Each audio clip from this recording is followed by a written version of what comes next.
வீரமங்கை வேலு நாச்சியார், பெருந்தலைவர் காமராசர், பகுத்தறிவு தந்தை பெரியார், அண்ணல் அம்பேத்கர், அஞ்சலை அம்மாள் உள்ளிட்ட 50 கொள்கை தலைவர்களுக்கு மலர் மாலை சூடி மலர் தூவி மரியாதை செய்கிறார் வெற்றி தலைவர்.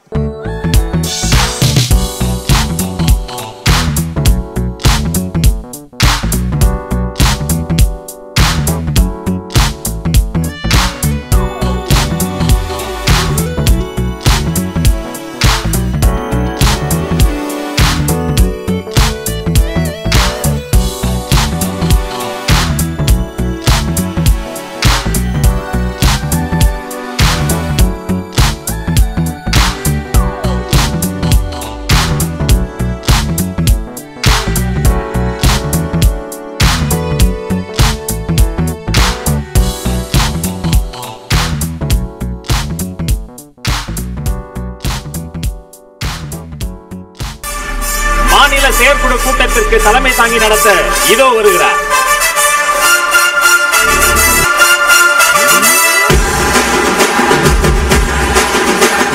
ஆங்கிலேயர்கள் அவர்கள் முடியை உலக முடி என்பார்கள். அரபு மக்கள் அவர்கள் முடியை கவிதை முடி என்பார்கள். வட இந்திய சகோதரர்கள் அவர்கள் முடியை தேசிய முடி என்று அவர்களே சொல்லிக் கொள்வார்கள். நாங்கள் தமிழர்கள் செல்லும் திசையெல்லாம் எங்கள் முடியை தாய்மொழி தாய்மொழி என தாயோடு சேர்த்து சொல்வோம். செயற்குழு கூட்டத்திற்கு வந்திருக்கக்கூடிய அன்பு அம்மா அவர்களுக்கு ஒரு சிறப்பு வணக்கத்தை சொல்லி அரங்கம் நிறைந்த ஒரு கரவொலி அம்மாக்கு நம்ம கொடுத்துருவோம். இந்த பூமி பந்தின் மீது சூரியனினுடைய அபாய கீற்றுகள் விழுந்து விடாது, எல்லா தீமையும் தானே தாங்கி உன்னத பூமியை உற்று பாதுகாக்கிற ஓசோன் படலத்தை போல தளபதியின் ஓசோன் படலமாக இருக்கக்கூடிய போற்றுதலுக்குரிய பொதுச் செயலாளர் அண்ணன் என் ஆனந்த் எக்ஸ்எம்எல்ஏ அவர்களை வரவேற்புரை தருக. தமிழக வெற்றி கழகத்தின் வரலாற்று சிறப்புமிக்க இந்த மாநில செயற்கூட்டத்திற்கு வந்திருக்கும் உங்கள் அனைவருக்கும் வணக்கம். நம்மளோடு இந்த மாநில செயற்குழு கூட்டத்திற்கு வந்திருக்கும் நம் கதாநாயகன், மக்களின் நம்பிக்கை நாயகன், நம் ஜனநாயகன், நம் வெற்றி தலைவர் அவர்களை வருக வருக என வரவேற்பதில் பெருமகிழ்ச்சியும் அடைகிறேன். அதோடு நம் கழகத்தினுடைய தலைமை கழக நிர்வாகிகள் அனைவரையும் வருக வருக என வரவேற்கிறேன். நம் தமிழக வெற்றி கழகத்தினுடைய தலைமை கழக சிறப்பு குழு உறுப்பினர்கள், கழகத்தின் மாநில நிர்வாகிகள், கழக மாவட்டங்களை உள்ளடங்கிய மண்டல பொறுப்பு செயலாளர்கள், கழக மாவட்ட செயலாளர்கள், கழக சார்பணிகளின் ஒருங்கிணைப்பாளர்கள் மற்றும் அனைத்து செயற்குழு உறுப்பினர்களையும் வருக வருக என இருகரம் கூப்பி வரவேற்கிறேன். நாம முக்கியமான ஒரு தருணத்தில் இருக்கிறோம். நமது வெற்றி தலைவர் அவர்கள் தமிழக வெற்றி கழகம் அரசியல் கட்சியை ஆரம்பித்து ஏறக்குறைய 1.5 வருடம் ஆகிறது. இந்த 1.5 வருஷத்துல தமிழ்நாட்டு மக்களோட நம்பிக்கையும் பேராதரவையும் முழுமையாக நாம் பெற்றிருக்கிறோம். தமிழக மக்கள் நம் வெற்றி தலைவரை மிகப்பெரிய மாற்று சக்தியாகவும் அவர்களின் மிகப்பெரிய நம்பிக்கையாகவும் பார்த்து வராங்க. நம் மீதான தமிழக மக்களுடைய எதிர்பார்ப்பு நாளுக்கு நாள் அதிகரித்துக்கிட்டே இருக்கு. நம்மோட வெற்றி தலைவர் அவர்கள் தலைமையில் தமிழ்நாட்டு மக்களோடு நம்பிக்கையும் எதிர்பார்ப்புகளையும் பூர்த்தி செய்ய வேண்டியது நம் ஒருவரின் கடமை என்பதை நாம் எப்பவும் மறக்க கூடாது. அதனால் தலைவர் அவர்கள் பின்னாடி அவருக்கு எப்போதும் நாம் துணையாக நின்று தலைவர் அவர்களிடம் கட்டளையை உறுதியோடு செய்து முடிப்பது நம்முடைய கடமை. இதனால் இந்த மாநில செயற்குழு கூட்டத்தில் நாம் வரலாற்று சிறப்புமிக்க சில முடிவுகளை எடுக்க இருக்கிறோம். அதன்படி நம் வெற்றி தலைவர் அவர்களின் உத்தரவோடு மக்களின் நம்பிக்கையும் எதிர்பார்ப்புகளையும் நிறைவேற்றுவதற்காக அடுத்த கட்டத்தை நோக்கி பயணிக்க இருக்கிறோம். எனவே இனி வரும் காலத்தில் நாம் ஒவ்வொரு நாளையும் ஒவ்வொரு நிமிஷத்தையும் நம் தலைவருக்காகவும் தமிழ் மக்களுக்காகவும் செலவிட வேண்டும். தலைவர் இடக்கூடிய கட்டளைகளை உடனே அப்போவே நிறைவேற்றி முடிக்கணும் என கேட்டுக்கொண்டு மீண்டும் ஒரு முறை உங்கள் அனைவரையும் இருகரம் கூப்பி வரவேற்று அமர்கிறேன். நன்றி.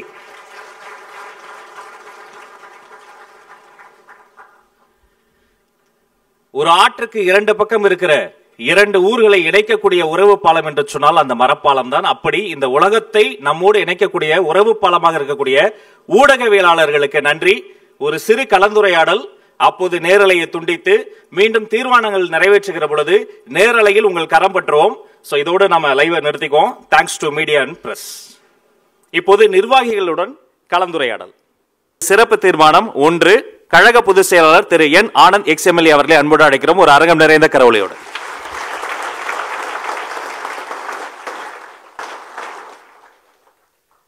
கழக தலைவர் அவர்கள் ஒப்புதலுடன் இந்த சிறப்பு தீர்மானம் இச்செயற்குழு கூட்டத்தில் வாசிக்கப்படுகிறது. ஜூலை மாதத்தில் கழக வாக்குச்சாவடி முகவர்கள் ஆலோசனை கூட்டங்களை நடத்துவது, ஜூலை மாதத்தில் இருந்து 2 கோடி கழக உறுப்பினர்களை சேர்க்கும் இலக்குடன் உறுப்பினர் சேர்க்கை முகாமை தீவிரப்படுத்துவது, கொள்கை விளக்க பொதுக்கூட்டங்களை 5 கழக மண்டலங்களால் 120 கழக மாவட்டங்கள் 12,500 கிளை கழகங்களில் ஜூலை மற்றும் ஆகஸ்ட் மாதங்களில் நடத்துவது. வருகிற ஆகஸ்ட் மாதத்தில் கழகத்தின் 2வது மாநில மாநாடு நடத்தவும், வருகிற செப்டம்பர் முதல் டிசம்பர் வரை தமிழகம் முழுவதும் கழக தலைவர் அவர்களின் மக்கள் சந்திப்பு நிகழ்ச்சியை நடத்தவும் இச்செயற்குழு ஒப்புதல் அளிக்கிறது. மேலும் வருகிற 2026 சட்டசபை தேர்தலில் கூட்டணி தொடர்பான அனைத்து முடிவுகளையும் எடுக்கும் முழு அதிகாரம் கழக தலைவர் அவர்களுக்கு வழங்கி இச்செயற்குழு ஒப்புதல் அளிக்கிறது. சிறப்பு தீர்மானம் 2, அதை வாசிப்பதற்காக உறுப்பினர் சேர்க்கை மாநில செயலாளர் திருமதி விஜயலட்சுமி அக்கா அவர்களை அன்போடு அழைக்கிறோம்.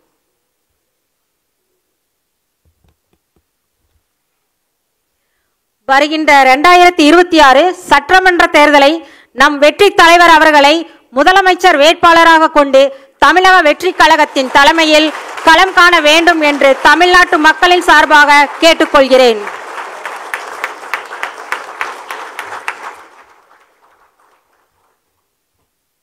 நான் அதனை முன்மொழிகிறேன். நான் அதனை வழிமொழிகிறேன். அனைவரும் எழுந்து நின்று இந்த 2 சிறப்பு தீர்மானங்களை ஏற்றுக்கொள்வோர் ஆமன்க. 2 தீர்மானங்களும் ஒருமனதாக நிறைவேற்றப்பட்டது. ஒரு அரங்கம் நிறைந்த கரவொலியை நம்முடைய தலைவர் கொடுத்துடலாம்.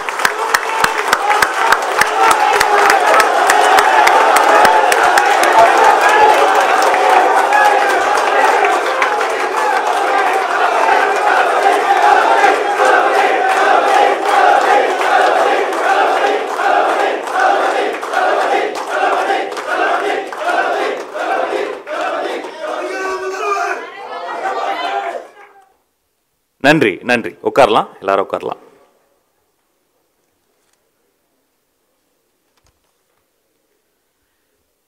இன்று கூட்டத்தில் கேட்ட இதே குரல் 2026 கோட்டையிலும் கேட்கும் என்பதை உறுதியாக கூறிக்கொண்டு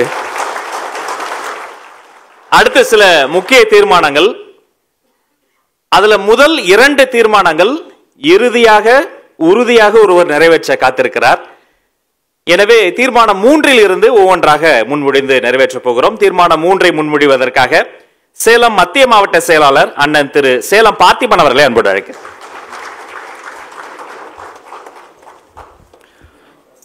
தீர்மானம் 3, விவசாயிகளின் போராட்டத்திற்கு எதிரான அரசின் அதிகார மீறலை கண்டிக்கிறோம். மேல்மா சிப்கட் விரிவாக்க திட்டத்தை திரும்ப பெற வேண்டும். திருவண்ணாமலை மாவட்டம் செய்யாறு தொகுதிக்கு உட்பட்ட மேல்மாவில் 11 கிராமங்கள் மற்றும் 2800 ஏக்கர் விவசாய நிலங்களை அழித்து மேற்கொள்ள முயலும் சிப்காட் தொழில்பேட்டை விரிவாக்கத்தை வன்மையாக கண்டிக்கிறோம். டெல்லியில் விவசாயிகள் போராட்டத்தின் போது விவசாயிகளை எந்த அளவிற்கு தவறாக சித்தரித்து அவர்களின் போராட்டத்திற்கு காது கொடுக்காமல் ஒன்றிய அரசு இருந்ததோ அதே பாணியை பாஜக அரசை பின்பற்றும் இங்குள்ள மாநில அரசு செய்து வருகிறது. 2 ஆண்டுகளை கடந்தும் விவசாயிகள் மற்றும் பொதுமக்களின் போராட்டத்திற்கு எதிரான அரசு அதிகார மீறலின் உச்சபட்டமாக இருக்கிறது. மேலும் சிப்காட் தொழில்பேட்டை விரிவாக்க திட்டத்தை தமிழக அரசு விரைந்து கைவிட வேண்டும் என்று இச்செயற்குழு கேட்டுக்கொள்கிறது. நன்றி. அடுத்து தீர்மானம் 4, தஞ்சை மத்திய மாவட்ட செயலாளர் அண்ணன் திரு தஞ்சை சரவணன் அவர்களை அரங்கு நிறைந்த கரவொலியோடு அழைக்கிறோம்.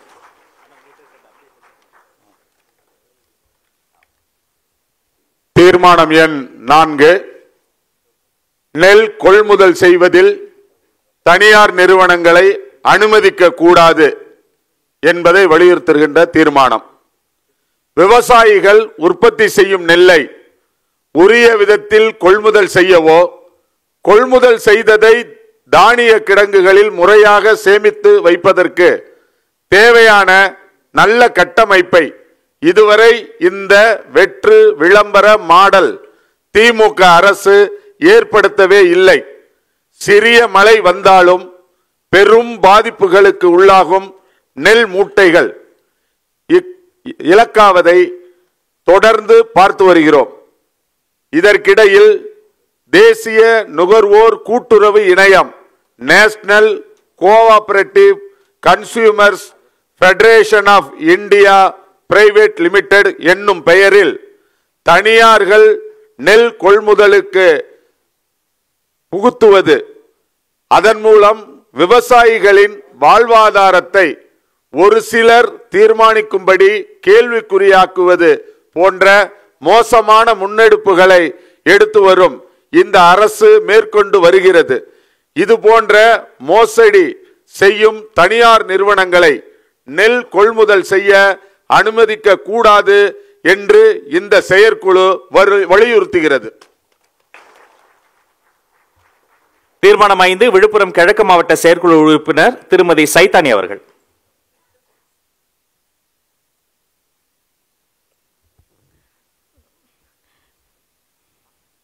தீர்மானம் 5, பெரும் நட்டத்தை சந்தித்துள்ள மா விவசாயிகளுக்கு இழப்பீடு வழங்க உரிய நடவடிக்கை தேவை. திருவள்ளூர், கிருஷ்ணகிரி, தர்மபுரி, சேலம், தேனி, திண்டுக்கல் உள்ளிட்ட மாவட்டங்களில் மாம்பழங்களின் விளைச்சல் அதிகரித்துள்ள நிலையில் அதற்கு உரிய கொள்முதல் விலை கிடைக்காமல் விவசாயிகள் போராடி வருகின்றனர். நமது விவசாயிகளின் வாழ்க்கையை காக்க வேண்டிய பொறுப்பு நமது மாநிலத்தை ஆளும் அரசுக்கே உள்ளது. மாம்பழ விவசாயிகளின் துயரை போக்கிட உயர்த்தியாகிய மாம்பழங்களை உரிய விலையில் மத்திய கொள்முதல் முகமைகள் கொள்முதல் செய்திட உத்தரவிட வேண்டும். உரிய இழப்பீடு வழங்கிட வேண்டும் என ஒன்றிய அரசுக்கு தமிழக முதலமைச்சர் கடிதம் எழுதினால் மட்டும் போதாது. எனவே விற்பனை காலத்தை எதிர்பார்த்து இன்றி பெறும் துயரில் இருந்து நம் விவசாயிகளுக்கு உடனடி இழப்பீட்டை முன்னின்று வழங்க வேண்டும் என்று இந்த செயற்குழு கேட்டுக்கொள்கிறது. நன்றி. தீர்மானம் 6, கொள்கை பரப்பு இணைச் செயலாளர் திருமதி கேத்ரின் அவர்கள். தீர்மானம் 6, மலைக்கோட்டை மாநகரில் நடக்கும் மணல் கொள்ளை தடுக்கப்பட வேண்டும். தமிழ்நாட்டின் மத்திய மாநகரான திருச்சி மணல் கொள்ளையாலும் அது தொடர்பான முறைகேடுகளாலும் பெரும் அச்சுறுத்தலை சந்தித்து வருகிறது. கொள்ளிடம் ஆற்றுப்படுகை முழுவதும் இடைவிடாது நடக்கும் மணல் கொள்ளையால் அந்த ஆற்றுப்படுகையில் தீவிர மணல் அரிப்பு ஏற்பட்டு நீர்வளம் மற்றும் சூழலியல் கேடும் உண்டாகியுள்ளது. இதனால் ஏற்கனவே கொள்ளிடம் ஆற்றுப்படுகையில் இருந்த முக்கிய பாலங்கள் பாதிப்புக்குள்ளாகி சமீபத்தில் புதுப்பிக்கப்பட்டன. இப்பகுதியில் நடக்கும் தொடர் இயற்கை வள சீர்கேட்டை அரசும் உள்ளூர் நிர்வாகமும் தங்கள் ஆதாயத்திற்காக தொடர்ந்து வேடிக்கை பார்த்து வருவது மிகவும் கண்டனத்திற்குரியது. எனவே திருச்சி மண்டலத்தின் வளத்தையும் வரலாற்று செழிப்பையும் குறுகிய நலனுக்காக அழிய விட்டு வேடிக்கை பார்க்கும் வெற்று விளம்பர மாடல் திமுக அரசை இந்த செயற்குழு கண்டிப்பதோடு அனைத்து முறைகேடுகளையும் உடனே தடுத்து நிறுத்த உறுதியான நடவடிக்கை எடுக்குமாறும் வலியுறுத்துகிறது. தீர்மானம் 7, கடலூர் கிழக்கு மாவட்ட செயலாளர் திரு ராஜ்குமார் அவர்கள்.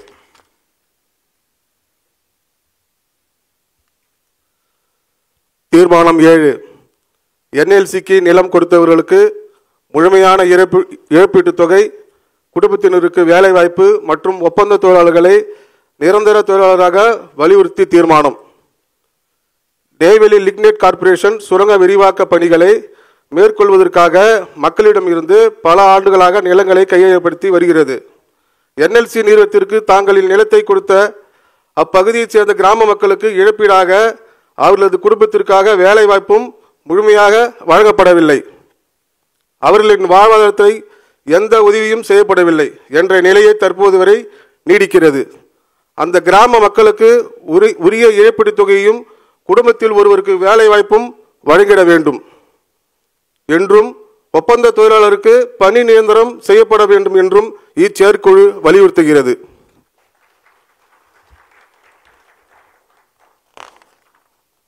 தீர்மானம் 8 ஈரோடு மாநகர மாவட்ட செயலாளர் திரு பாலாஜி அவர்கள்.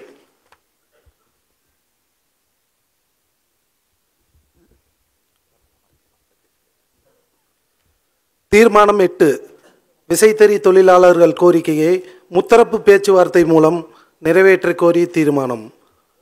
ஈரோடு, கோவை, திருப்பூர் மாவட்டங்களில் சுமார் 1.25 லட்ச விசை தொழிலாளர்கள் கடந்த மார்ச், ஏப்ரல் மாதங்களில் 33 நாட்களாக வேலை நிறுத்தத்தில் ஈடுபட்டனர். இந்த போராட்டத்திற்கு முன்னர் 2014ஆம் ஆண்டு நிர்ணயம் செய்யப்பட்ட ஊதியமே வழங்கப்பட்டு வந்துள்ளது. 2022ஆம் ஆண்டு நடைபெற்ற பேச்சுவார்த்தையின் போது ஊதியம் மறுவரையறை செய்யப்பட்ட போதிலும் அந்த ஊதியம் வழங்கப்படவில்லை. இதனால் நடத்தப்பட்ட வேலை நிறுத்தத்தின் காரணமாக சுமார் 1000 கோடி இழப்பு ஏற்பட்டுள்ளது.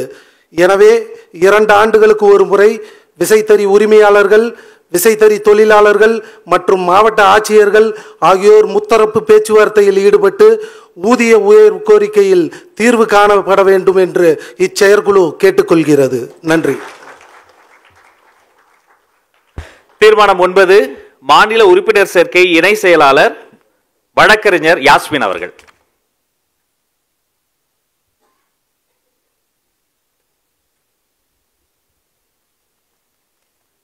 தீர்மானம் 9 திண்டுக்கல் மாவட்டத்தில் வாசனை திரவிய ஆலை தொடங்க கோரும் தீர்மானம். திண்டுக்கல் மாவட்டம் மல்லிகை உற்பத்தியில் உயர்ந்து விளங்குகிறது. தினமும் 5 டன் மல்லிகை பூக்கள் திண்டுக்கல் பூ சந்தைக்கு விற்பனைக்கு வருகின்றது. இங்கிருந்து வெளி மாநிலங்களுக்கும் மல்லிகை பூக்கள் அனுப்பப்படுகிறது.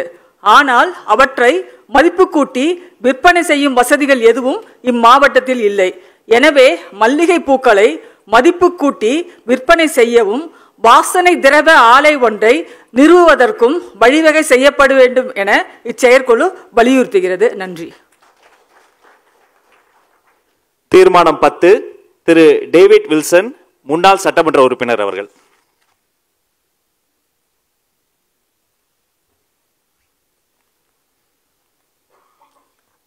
தீர்மானம் எண் 10 தூத்துக்குடி, கன்னியாகுமரி ஆகிய மாவட்டங்களில் கனிம வள கொள்ளையை தடுத்து நிறுத்த வேண்டும்.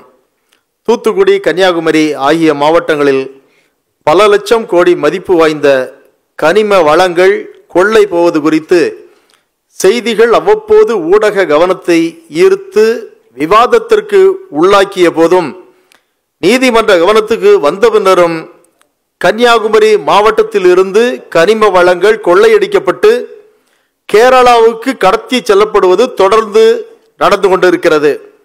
இந்த கனிம வள கொள்ளை பிரச்சனையை கண்டும் காணாமல் மெத்தனமாக செயல்படும் வெற்று விளம்பர மாடல் ஆட்சியாளர்களுக்கு இந்த செயற்குழு கடும் கண்டனத்தை தெரிவிப்பதுடன் கனிம வள கொள்ளையை நிரந்தரமாக தடுத்து நிறுத்திட வேண்டும் என்றும் இச்செயற்குழு வலியுறுத்தி கேட்டுக்கொள்கிறது.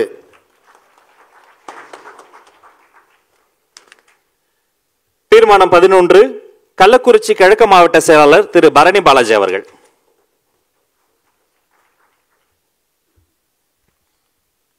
தீர்மானம் 11 ஜாக்டோ ஜியோ போராட்டத்திற்கு ஆதரவு. ஜாக்டோ ஜியோ அமைப்பினர் பழைய ஓய்வூதிய திட்டத்தை மீண்டும் அமல்படுத்துதல் உள்ளிட்ட பல்வேறு கோரிக்கைகளை வலியுறுத்தி நீண்ட காலமாக போராடி வருகின்றனர். ஆட்சிக்கு வருவதற்காக ஜாக்டோ ஜியோ அமைப்பினரின் கோரிக்கைகளை நிறைவேற்றுவதாக வாக்குறுதி அளித்து அவர்களது வாக்குகளை பெற்று ஆட்சிக்கு வந்ததும் மனசாட்சி இல்லாமல் கை கழுவி விட்டது இந்த கபட நாடக திமுக அரசு.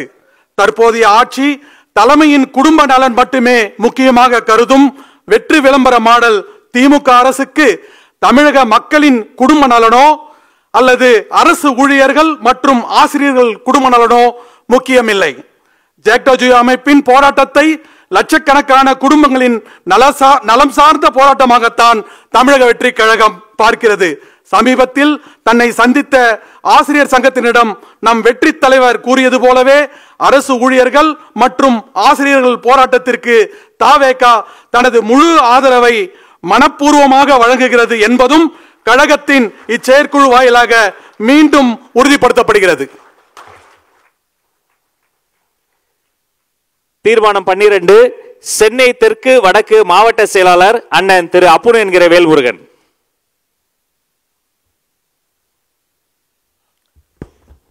தீர்மானம் 12 அரசு மருத்துவர்களை நம்பி வைத்து ஏமாற்றாமல் கொடுத்த வாக்குறுதியின்படி அவர்களின் கோரிக்கையை உடனடியாக நிறைவேற்ற வேண்டும் என்ற தீர்மானம். கொரோனா காலத்தில் மருத்துவர்களும் செவிலியர்களும் தங்களுடைய உயிரையும் பொருட்படுத்தாமல் அர்ப்பணியுடன் மக்களுக்காக சேவை ஆற்றினர்.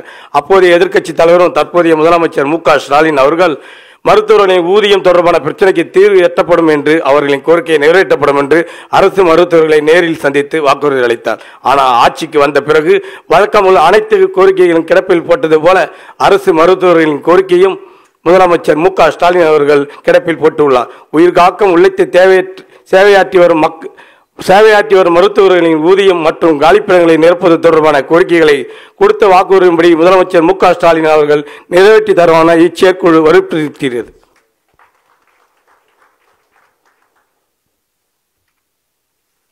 தீர்மானம் 13 உறுப்பினர் சேர்க்கை அணி மாநில செயலாளர் திருமதி விஜயலட்சுமி அக்கா அவர்கள்.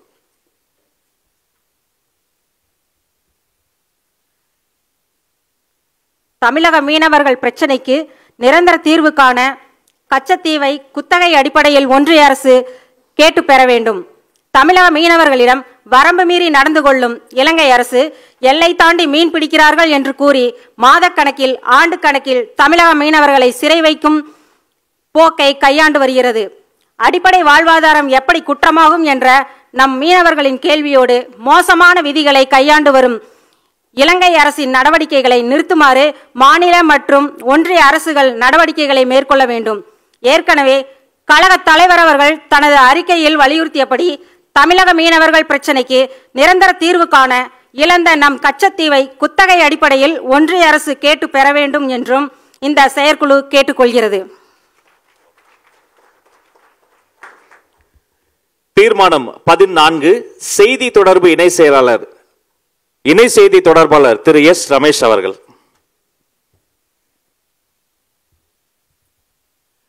பேரறிஞர் அண்ணா அவர்களின் இருமொழி கொள்கைதான் எங்கள் தமிழகத்தின் உறுதியான மொழிக் கொள்கையாகும். அதையே நம் தமிழக வெற்றி கழகமும் உறுதியாக பின்பற்றுகிறது. ஆங்கிலத்தை பேசுவோர் அவமானப்படுவார்கள் என்று ஒன்றிய அமைச்சர் திரு அமித்ஷா அவர்கள் கூறியது முற்றிலும் உள்நோக்கம் கொண்டது. தமிழ்நாட்டின் இருமொழி கொள்கை மீது மறைமுகமாக ஏவப்படும் அஸ்திரமாகவே இது பார்க்கப்படுகிறது. உலக தொடர்பிற்காக ஆங்கிலத்தை இரண்டாவது மொழியாக ஏற்கும் தமிழ்நாட்டின் மீது மூன்றாவதாக இந்தியையும் சமஸ்கிருதத்தையும் திணிக்கும் ஒன்றிய பாஜக அரசின் சூழ்ச்சியை ஒருபோதும் தமிழக வெற்றி கழகம் ஏற்காது. அரை நூற்றாண்டுக்கும் மேலாக தமிழகத்தில் பின்பற்றப்படும் இருமொழி கொள்கையே இனிவரும் நூற்றாண்டுகளிலும் தொடரும். அதை ஒன்றிய பாஜக மட்டுமன்று வேறு எவராலும் மாற்ற இயலாது என்பதை தமிழக வெற்றி கழகத்தின் செயற்குழு உறுதியுடன் தெளிவுபடுத்துகிறது. தீர்மானம் 15 கழக கொள்கை பரப்பு இணை செயலாளர் தம்பி திரு லயலாமணி அவர்கள்.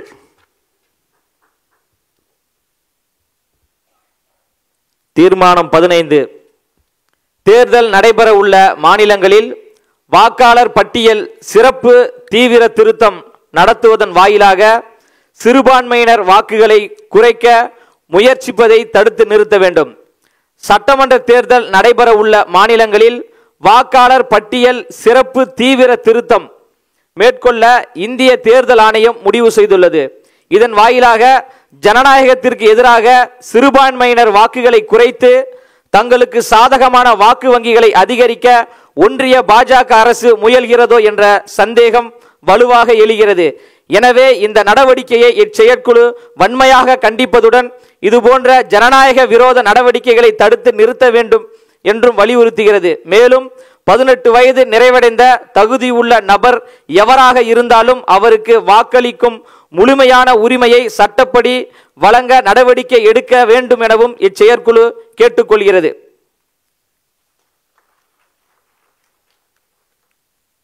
தீர்மானம் 16 ஆருயிர் அண்ணன் கழகத்தினுடைய கொள்கை பரப்பு செயலாளர் திரு ராஜ்மோகன் அவர்கள் வாசிப்பார். தீர்மானம் 16. கீழடியில் தமிழர் நாகரிகத்தை மூடி மறைக்கும் ஒன்றிய பாஜக அரசுக்கு கண்டனம். இந்திய தொல்லியல் துறையானது திரு அமர்நாத் ராமகிருஷ்ணா தலைமையில் 2014ஆம் ஆண்டில் சிவகங்கை மாவட்டம் கீழடியில் அகழாய்வு மேற்கொள்ள தொடங்கியது. அந்த ஆய்வின் அடிப்படையில் கீழடியில் நிலவிய கலாச்சாரம், அங்கு விவசாயம் செய்யப்பட்ட பயிர்கள், விலங்குகள், நகர நாகரிகத்தை நோக்கி நகர்ந்த தன்மை உள்ளிட்டவை குறித்தும் 5765 தொல்லியல் பொருட்கள் பற்றியும் 982 பக்கம் கொண்ட அறிக்கையில் அவர் தெளிவாக விளக்கியுள்ளார். அது மட்டுமின்றி கீழடி நாகரிகம் சுமார் 2600 ஆண்டுகளுக்கு முந்தையது என்பதையும் தெளிவுபடுத்தியுள்ளார். கீழடி அகழ்வாய்வு குறித்த அறிக்கை வெளிவந்தால் சிந்து சமவெளி நாகரிகத்திற்கு முந்தையது நம்முடைய வைகை நாகரிகம் என்பது உலகத்திற்கு வெளியே தெரிய வரும். இதனால் திட்டமிட்டு இந்த ஆய்வு அறிக்கையை இருட்டடிப்பு செய்ய ஒன்றிய பாஜக அரசு முயல்கிறது. கீழடியின் பெருமையை மறைக்க உள்ளடி வேலை செய்யும் ஒன்றிய பாஜக அரசுக்கு இச்செயற்குழு கடும் கண்டனத்தை தெரிவித்துக் கொள்கிறது. அடுத்த தீர்மானம் 17. இதை முன்மொழிய கழக துணை பொதுச் செயலாளர் அன்பு இளவல் திரு CTR நிர்மல்குமார் அவர்களை அன்போடு அழைக்கிறோம்.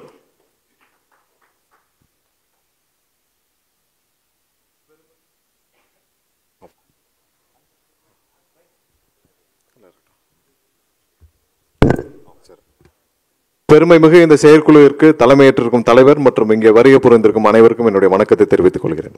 தீர்மானம் 17. தமிழக வெற்றி கழகத்திற்கு எதிராக கபட நாடக திமுக அரசின் அராஜக போக்கிற்கு கண்டனம். ஜனநாயக அமைப்பில் ஆளும் கட்சி எதிர்க்கட்சி என யாராக இருந்தாலும் அனைவரும் சமம். ஆனால் தற்போதைய ஆளும் கட்சியான கபட நாடக திமுகவிற்கு எதிர்க்கட்சிகள் என்றாலே எதிரியாக பார்ப்பதுதான் வழக்கம். அதிலும் மாபெரும் மக்கள் சக்தியும் மக்கள் ஆதரவும் பெற்றிருக்கும் தமிழக வெற்றி கழகம் என்றாலே பயமும் மிரட்சியும் மேலோங்கி இருக்கிறது.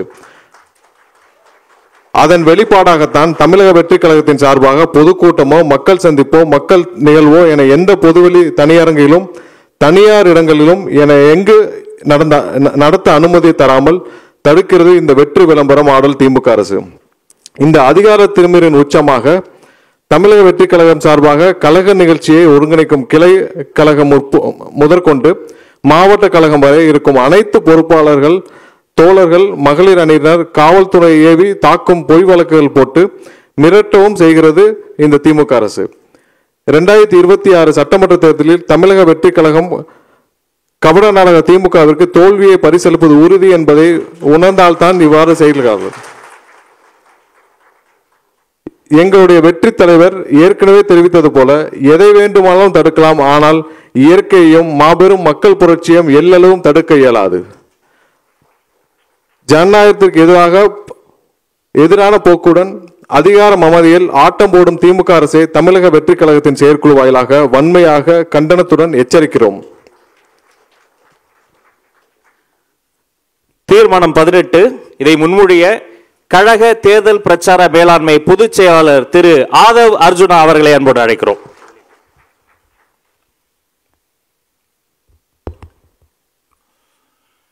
தெய்வத்தால் ஆகாதேனும் முயற்சி தன் மெய்வருத்த கூலி தரும். ஒரு வரலாற்று சிறப்புமிக்க இந்த செயற்குழுவில் இந்த தீர்மானத்தை நிறைவேற்ற வாய்ப்பளித்த நம்முடைய தலைவர், நம்முடைய முதலமைச்சர் வேட்பாளர், மாநில நிர்வாகிகள், பொதுச் செயலாளர், மாவட்ட நிர்வாகிகள், செயற்குழு உறுப்பினர் அனைவருக்கும் வணக்கம். இந்த தீர்மானத்திற்கு முன்பு ஏன் இந்த தீர்மானம்? ஓரணியில் திரள்வோம் என்று உறுப்பினர் சேர்க்கைக்கு வீடு வீடாக மாண்புமிகு முதலமைச்சர் அவர்கள் இன்று சென்று கொண்டிருக்கிறார்.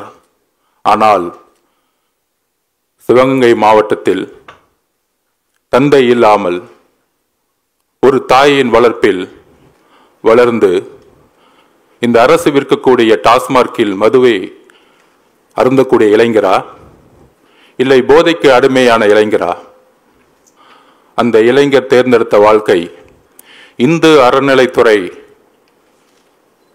நிர்வகிக்கப்படுகின்ற ஒரு கோவிலில் அறத்தின் பால் கடவுளுக்கு சேவை செய்ய தன்னை ஒரு காவலாளியாக, தன்னுடைய அம்மாவிற்கு ஒரு சிறந்த மகனாக வாழ்ந்து கொண்டிருந்த ஒரு இளைஞர் இந்த அரசால் துடிக்க கொல்லப்பட்ட இந்த நேரத்தில் அப்பா என்று ஒரு பிரச்சாரத்தின் மூலம் மக்களிடையே ஒரு போலி பிரச்சாரத்தை உருவாக்கி கொண்டிருக்கின்ற இன்றைய முதல்வர் அவர்கள் அந்த தாயின் கண்ணீருக்கு வீட்டிற்கு செல்லவில்லை. ஒரே தலைவர் தாயின் கண்ணீருக்கு வீட்டிற்கு சென்றார். மாண்புமிகு முதலமைச்சர் அவர்களே, எங்களுடைய தலைவர் உறுப்பினர் சேர்க்கைக்கு வீடு வீடாக செல்லவில்லை. எந்த இளைஞர் கொல்லப்பட்டாரோ அந்த இளைஞருக்கு ஒரு அண்ணனாக, ஒரு அம்மாவிற்கு இன்னொரு மகனாக இன்று சென்று வந்து மக்களிடையே ஒரு நம்பிக்கை ஏற்படுத்திய தருணத்தில் இன்றைக்கு சட்டம் ஒழுங்கின் சீர்குலைவுகள் மூலம் எத்தனை இளைஞர்கள் பாதிக்கப்பட்டிருக்கிறார்கள், இந்த டாஸ்மார்க் மூலம் எத்தனை பெண்கள் வந்து இன்றைக்கு கைப்பெண்களாக மாறிக்கொண்டிருக்கிறார்கள் என்ற அவலமான தருணத்தில் இந்த தீர்மானத்தை உங்கள் மின் தலைவர் முன்பு வாசிக்கிறேன். காவல்துறை விசாரணையின் போது தொடர்ந்து பலர் கொல்லப்படுவதற்கும் அதனை தடுக்க தேவையான நடவடிக்கைகளை மேற்கொள்ளாத உள்துறை அமைச்சருக்கும் கண்டனம். கடந்த 4 ஆண்டுகளில் காவல்துறை விசாரணையின் போது 24 பேர் உயிர் இழந்திருப்பதாக பெரும் அதிருப்தியோடு உயர்நீதிமன்ற மதுரை கிளை தெரிவித்துள்ளது. தற்போதைய மக்கள் விரோத திமுக ஆட்சியில் காவல் நிலையத்தின் பலர் மரணம் அடைவதை பார்க்கும் பொழுது அதிகார திமிர் கொண்ட ஆட்சியாளர்களின் மெத்தன போக்கு இதற்கெல்லாம் காரணம் என்பது தெல்ல தெளிவாகிறது. அண்மையில் சிவகங்கை மாவட்டம் திருபுவனம் காவல் நிலையம் எல்லைக்கு உட்பட்ட மடப்புரம் கோவிலில் காவலாளி சகோதரர் அஜித் குமார் அவர்கள் தமிழ்நாடு காவல்துறையினால் கொடூரமான முறையில் அடித்துக் கொல்லப்பட்டதை அடுத்து தமிழ்நாட்டின் உள்துறை அமைச்சர் தொலைபேசி வாயிலாக நேர்மையற்ற முறையில் சாரி கேட்கிறார். கடந்த 4 ஆண்டுகளாக காவல்துறை விசாரணையில் மரணம் அடைந்த 24 பேருக்கும் இவர் இதை போல சாரி கேட்டாரா? சாரி கேட்டாரா? நீங்கள் சொல்லுங்கள், சாரி கேட்டாரா? இல்லை. இவரது பொறுப்பற்ற நிர்வாக திறனற்ற irresponsible and inability administration தன்மைக்கு அப்பாவி மக்களுக்கும் இளைஞர்களுக்கும் பலியாகி வருகின்றனர். இந்த போக்கை வன்மையாக கண்டிக்கிறோம். இவர் இருக்கக்கூடிய இந்தியா கூட்டணி கட்சிகள் ஒன்றிய அரசையும் மத்திய புலனாய்வு அமைப்பான சிபிஐயும் வன்மையாக கண்டிக்கின்றன. ஆனால் இவரின் கட்டுப்பாட்டில் இருக்கக்கூடிய காவல்துறையின் விசாரணை மீது நம்பிக்கை இல்லாமல் வழக்கை சிபிஐக்கு மாற்றுகிறார். தன் கீழ் இயங்கும் துறை மீது நம்பிக்கை இல்லாமல் ஒன்றிய அரசின் கீழ் இயங்கும் துறைக்கு வழக்கை மாற்றுகிறாரே, இது அவருக்கு பெருத்த அவமானம் இல்லையா? இல்லை தமிழ்நாட்டுக்கு அவமானம் இல்லையா? மீண்டும் ஒரு முறை இந்த வரியை வாசிக்கிறேன். தன் கீழ் இயங்கும் துறை மீது நம்பிக்கை இல்லாமல் ஒன்றிய அரசின் கீழ் இயங்கும் துறைக்கு வழக்கை மாற்றுகிறாரே, இது அவருக்கு பெருத்த அவமானம் இல்லையா? உங்களுக்கு வேணாலும் அவமானம் பழக்கப்பட்டிருக்கலாம். தமிழக மக்களுக்கு இந்த அவமானத்தை உருவாக்க முடியாது. திமுக பேசி வரும் மாநில சுயாட்சி முழக்கம் எங்கே போனது? திமுக பேசி வரும் மாநில சுயாட்சி முழக்கம் எங்கே போனது? மாநில சுயாட்சியும் சட்டம் ஒழுங்கையும் பாதுகாக்க முடியாத தமிழ்நாடு உள்துறை அமைச்சர் தன்னை நம்பி வாக்களித்த மக்களை படுகொலையில் தள்ளி வருகிறார். இதற்கு அவர்களிடையே பகிங்கர மன்னிப்பு கேட்க வேண்டும். மக்களை பாதுகாக்க திறனற்று கொடுங்கோல் ஆட்சி நடத்தி வரும் உள்துறை அமைச்சர் தமிழ்நாட்டின் இந்த அவல நிலைக்கு தார்மீக பொறுப்பேற்று பொது மன்னிப்பு கேட்டு, நீங்கள் சாரி கேட்பது அஜித் இளைஞர்கள் மட்டுமல்ல, ஒட்டுமொத்த தமிழர்களுக்கும் பொது மன்னிப்பை கேட்டு தனது பதவியை ராஜினாமா செய்ய வேண்டும். உள்துறை அமைச்சராக நீங்கள் நீடிக்க கூடாது என்று இந்த செயற்குழு வலியுறுத்துகிறது, தலைவருடன் ஆணையுடன். நன்றி, வணக்கம்.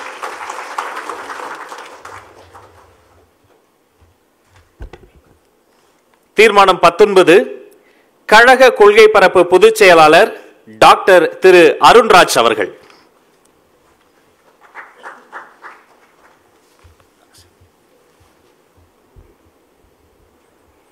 தீர்மானம் 19 தொகுதி மறுசீராய்வு ஒரே நாடு ஒரே தேர்தல் முறைக்கு கண்டனம் தெரிவிக்கும் தீர்மானம். சாதிவாரி கணக்கெடுப்பு நடத்தப்படும் என்ற அறிவிப்பை வெளியிட்டுவிட்டு அதில் மாநில அரசுகள் சாதிவாரி கணக்காய்வு அதாவது கேஸ் சர்வே நடத்த வேண்டியதில்லை என்றும் சொல்வது ஒன்றிய பாஜக அரசின் ஏமாற்று வேலை அன்றி வேறென்ன?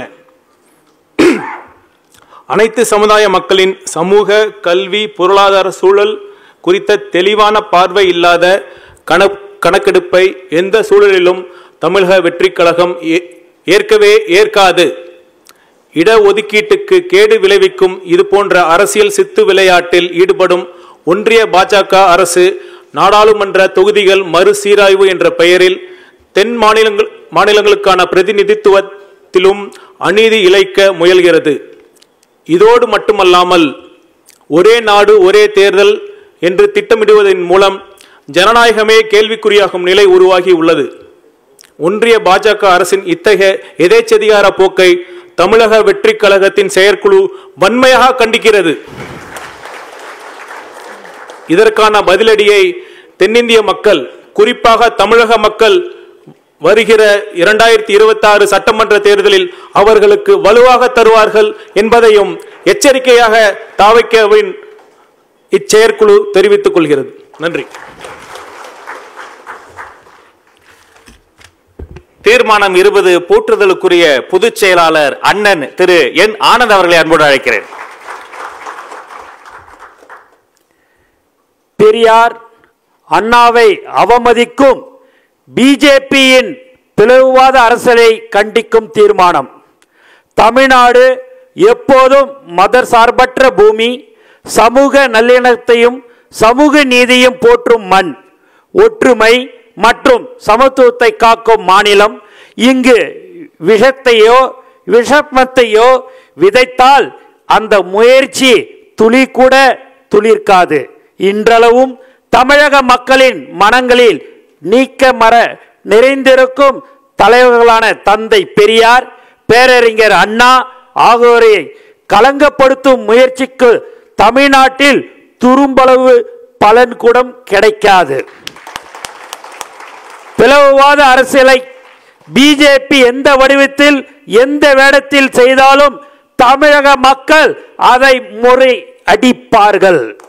பிஜேபியின் இந்த பிளவுவாத அரசியலுக்கு கழக செயற்குழு கண்டனங்களை தெரிவித்துக் கொள்கிறது. நீங்க யோசித்திருக்கலாம், 18 தீர்மானங்கள் சொல்லிட்டோம். தீர்மானம் 2 என்னாச்சு, தீர்மானம் 1 என்னாச்சு? அந்த தீர்மானம் 2 தீர்மானம் 1 இரண்டையும் உங்கள் முன்னால் வழங்குவதற்காக வீடியோ காலில் வரக்கூடிய தலைவர் அல்ல, வீட்டுக்கே வரக்கூடிய தலைவர், தமிழக வெற்றி கழகத்தினுடைய தலைவர் தளபதி அவர்கள்.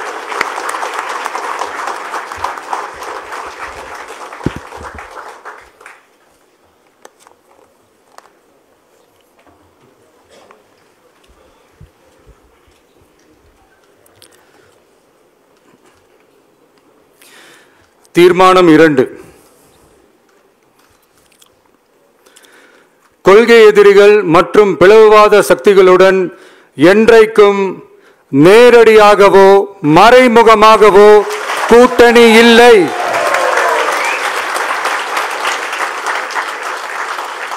ஒன்றிய அளவில் மலிவான அரசியல் ஆதாயங்களுக்காக மக்களை மத ரீதியாக பிளவுபடுத்தி மக்களிடையே வேற்றுமையை விதைத்து அதில் குளிர்காய நினைக்கிறது பாஜக. அவர்களின் இந்த விஷமத்தனமான வேலைகள் வேறு எங்கு வேண்டுமானாலும் எடுபடலாம், ஆனால் தமிழகத்தில் ஒருபோதும் எடுபடாது.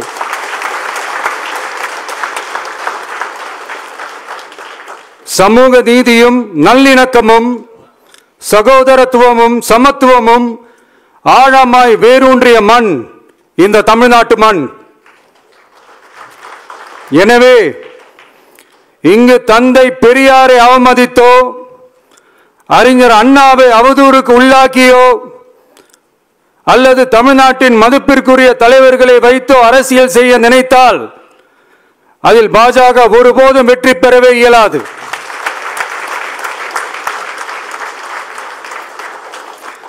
சுயநல அரசியல் லாபங்களுக்காக பாஜகவுடன் கூடி குழைந்து கூட்டணி போக திமுகவோ அதிமுகவோ இல்லை.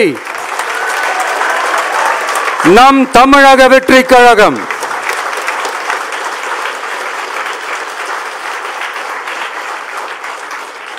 கொள்கை எதிரிகள் மற்றும் பிளவுவாத சக்திகளுடன் என்றைக்கும் நேரடியாகவோ மறைமுகமாகவோ கூட்டணி இல்லை என்பதில்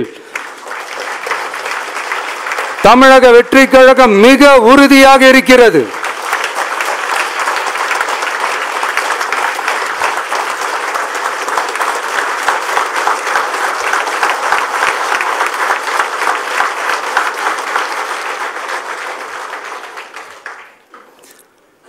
கூட்டணி என்றாலும் தமிழக வெற்றி கழகம் தலைமையில் அமையும் கூட்டணி எப்போதும் திமுக மற்றும் பாஜகவுக்கு எதிரானதாகத்தான் இருக்கும் என்பதையும் அதில் சமரசம் என்ற பேச்சுக்கே இடமில்லை என்பதையும் உறுதிபட செயற்குழு வாயிலாக தெரிவித்துக் கொள்கிறோம்.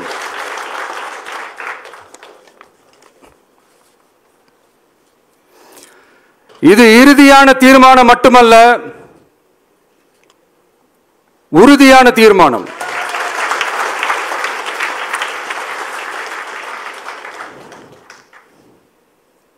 தீர்மானம் 1, நாம எல்லாருக்குமே வாழ்வாதாரம் இருக்கு, இல்லைன்னு சொல்லல. ஆனா நம்ம எல்லாரோட வாழ்வாதாரத்துக்கும் அடிப்படையா இருக்கிறதுல விவசாயிகளும் ரொம்ப முக்கியமானவங்க.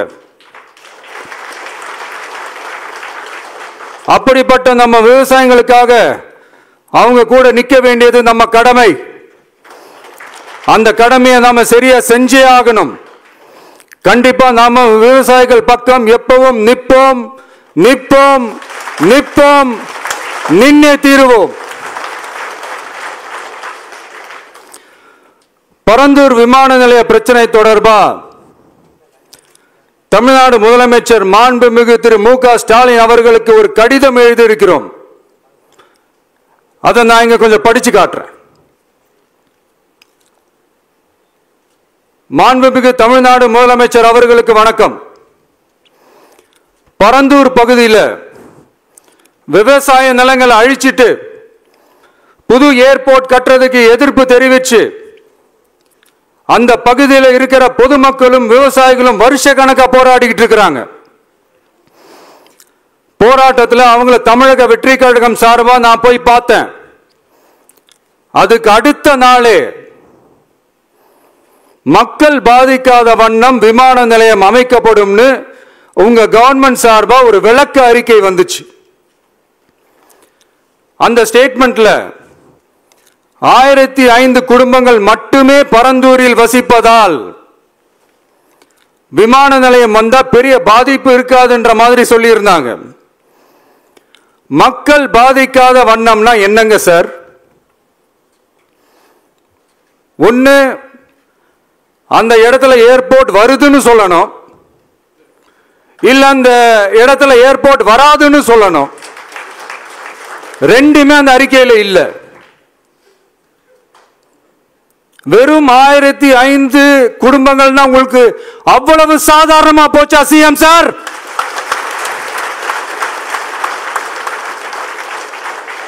$15,000 மக்கள், அந்த மக்களும் நம்ம மக்கள் தானே. ஏன் அந்த அக்கறையோ அந்த மனிதாபிமானமோ உங்ககிட்ட இல்ல? எதிர்கட்சியா இருந்தா மட்டும்தான் மக்கள் மேல உங்களுக்கு அக்கறை இருக்குமா?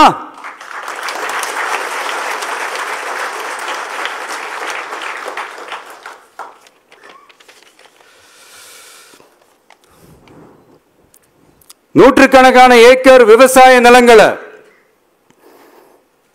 மிகப்பெரிய நீர்நிலைகளை, ஆயிரக்கணக்கான வீடுகளை, அவங்களோட வாழ்வாதாரத்தை அழிச்சிட்டு அந்த இடத்துல தான் ஏர்போர்ட் கட்டியே ஆகணும்னு என்ன சார் அவசியம் இருக்கு?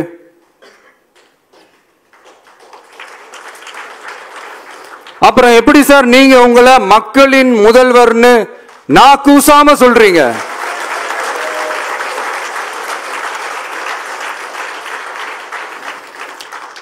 இதுல வேற உங்களுக்கும் இந்த பரந்தூர் ஏர்போர்ட் கட்டுற பிரச்சனைக்கும் சம்பந்தமே இல்லாத மாதிரி வேற காட்டிக்கிறீங்க. ஆனா ஏர்போர்ட்டுக்காக பரந்தூரை பரிந்துரை செஞ்சது உங்க கவர்மெண்ட் தான் ஒன்றிய விமான போக்குவரத்து துறை அமைச்சர் சில மாதங்களுக்கு முன்னாடி சென்னை வந்திருந்தப்போ சொன்னார்.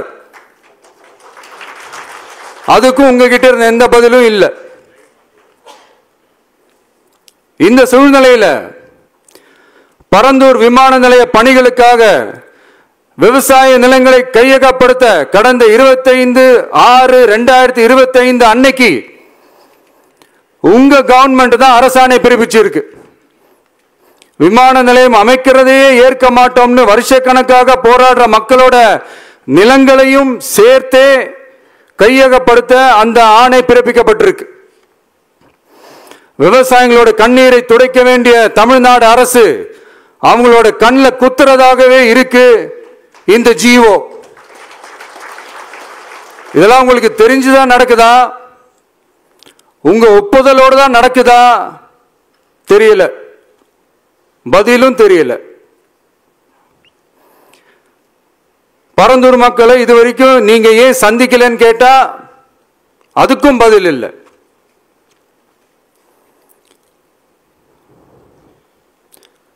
நான் இந்த பரந்தூர் போராட்டக்காரங்க அந்த மக்களை ரீசெண்டா நான் சந்திச்சேன். அவங்க சொன்னதையெல்லாம் கேட்கும்போது உண்மையிலே ரொம்ப கஷ்டமா இருந்தது. இப்போ ஒன்னும் குறைஞ்சிடல சிஎம் சார்.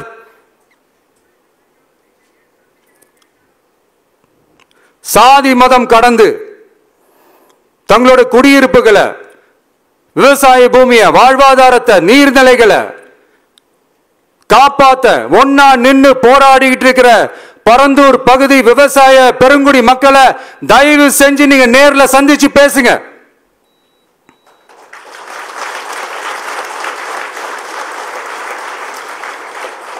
உங்களுடைய அமைச்சர்களோ இல்ல உங்களுடைய அதிகாரிகளோ பேசக்கூடாது. நீங்களே நேர்ல சந்திச்சு பேசணும். அந்த இடத்துல விமான நிலையம் வராதுன்ற உத்தரவாதத்தை அவங்களுக்கு நீங்க கொடுக்கணும்.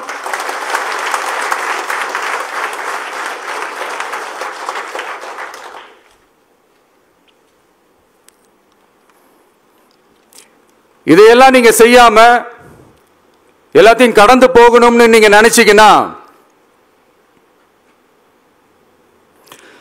பரந்தூர் பகுதி விவசாய மக்களையும் பொதுமக்களையும் நானே அழைச்சிக்கிட்டு வந்து தலைமை செயலகத்துல உங்களை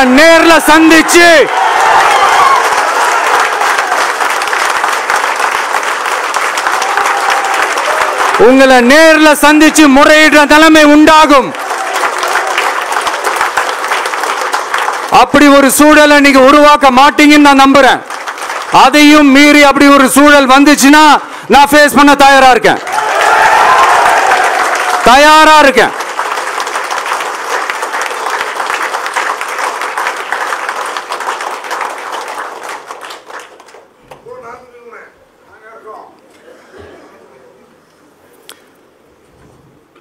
நான் பரந்தூர் வந்த அன்னைக்கு நான் ஒரு விஷயத்தை சொன்னேன். அதே தான் இங்க நான் திரும்ப ரிப்பீட் பண்றேன். We are not against any developments. We are not against airports. அந்த லொகேஷன் தான் தப்புன்னு சொல்றோம்.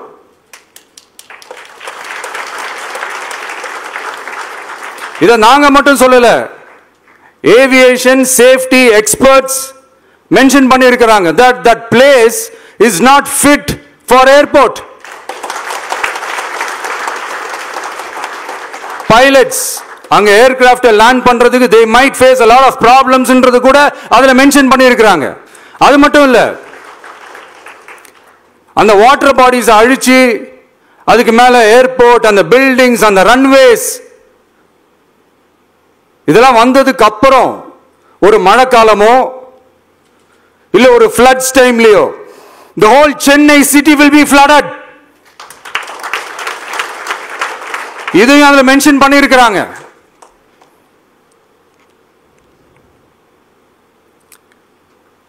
ஸோ இதெல்லாம் மைண்டில் வச்சுக்கிட்டு தயவு செஞ்சு ப்ளீஸ் டேக் அ கால்.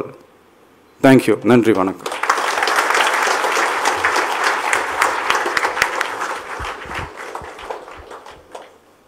அனைத்து தீர்மானங்களையும் ஏற்றுக்கொள்வோர் ஆம் என்க.